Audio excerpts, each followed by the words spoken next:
The ninth most common misconception asked is that non-Muslims say, we don't have any problem that Muslims have non-veg food, but why do the Muslims slaughter the animals so ruthlessly? Zabiha, slowly you torture and kill the animal slowly and steadily. You all are ruthless people. So once there was a Muslim who was having an argument with a Sikh. In India we have Sikhs, those who wear the turban. So the Sikh was telling, you Muslims are ruthless, you are merciless. Why do you all torture the animal? One jhatka, fatak, an animal dies. So the Muslim told him that you Sikhs, you all are cowards. You all attack the animal from behind. We are mard ka bacha, we are masho, we attack from the front.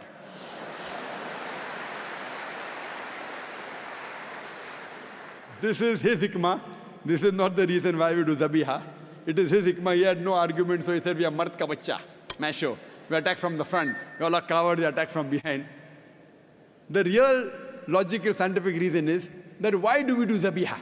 Why do we slaughter in the Islamic method? In the Islamic method of slaughtering, the knife should be very sharp.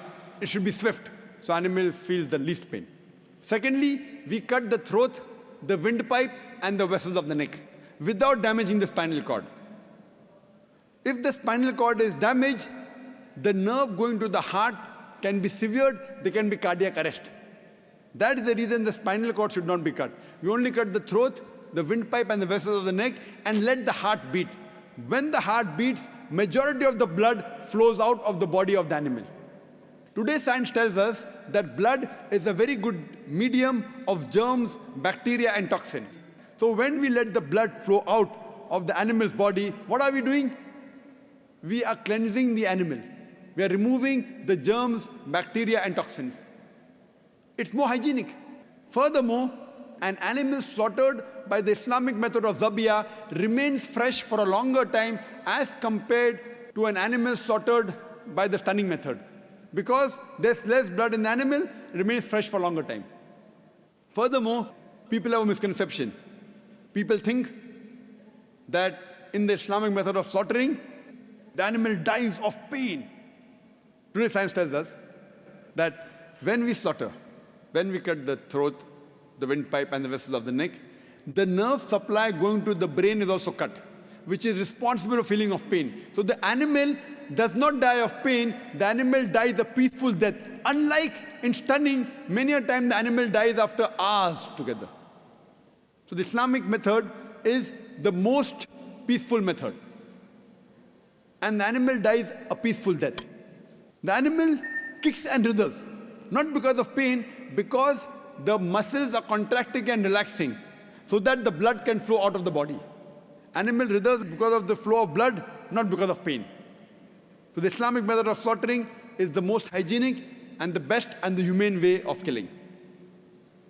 The 10th most common question is, or the misconception about Islam is, that non-Muslims, many of them say, you Muslims, you eat animals and you behave like animals, violent and ferocious.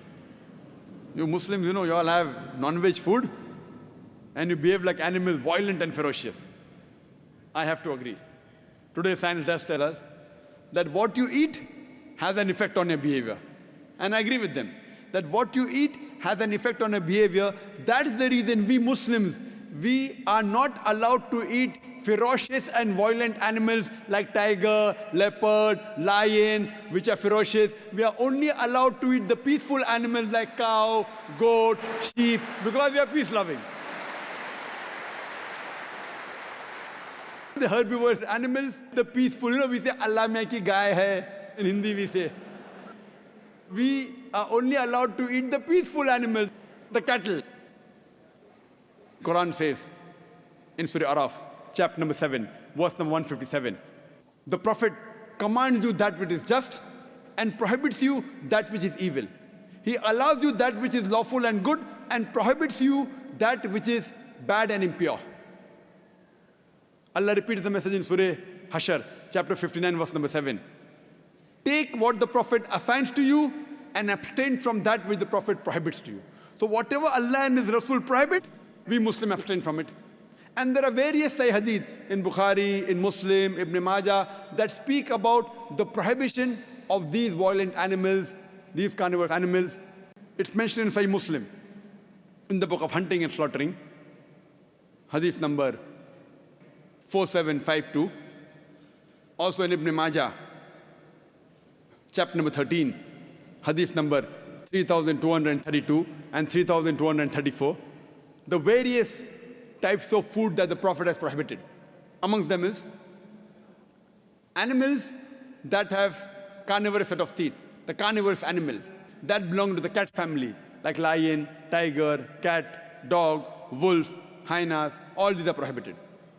Certain rodents like mice, rats, rabbits with claws, certain reptiles like snakes, alligators, all these are prohibited.